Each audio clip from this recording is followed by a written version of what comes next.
NorhtBend is preparing for the most significant change in local policing in more than a decade. For over 10 years, NorhtBend has contracted with the City of Snoqualmie for police services. Under that arrangement, the city paid roughly $2.5 million per year and received patrol services averaging about 8 officers. That relation to change in 2025, when Snoqualmie adopted its new budget and presented NorhtBend with a proposed annual policing cost of $4.05 million. That represents an increase of more than 60% in a single year.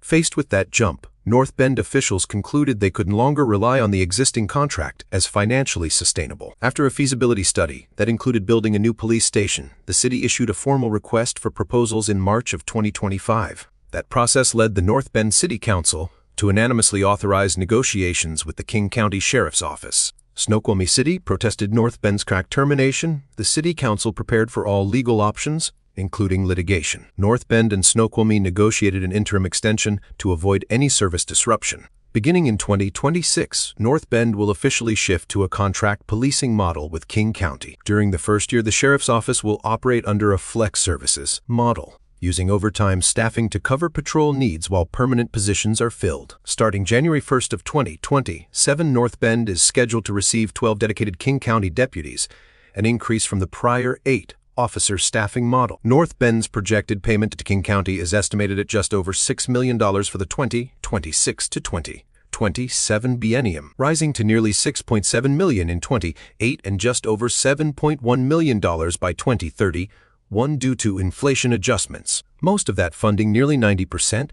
is allocated to salaries and benefits.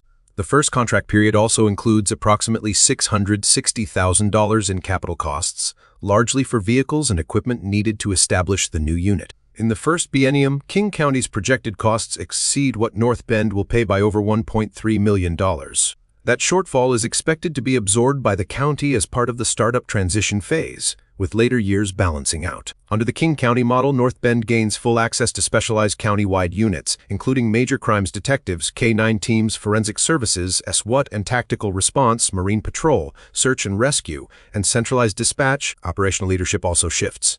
In November of 2025, NorhtBend announced that Sergeant Ed Hall, a 21-year veteran of the Sheriff's Office and a lifelong Snoqualmie Valley resident, will serve as the city's contract police chief, providing a measure of local continuity during the transition. At the county level, the interlocal agreement must be formally authorized by the King County Council before the county executive can sign it. NorhtBend was the first contract city partner with KCSO back in 1973. That relationship ended in 2012, and this proposed legislation would resume it.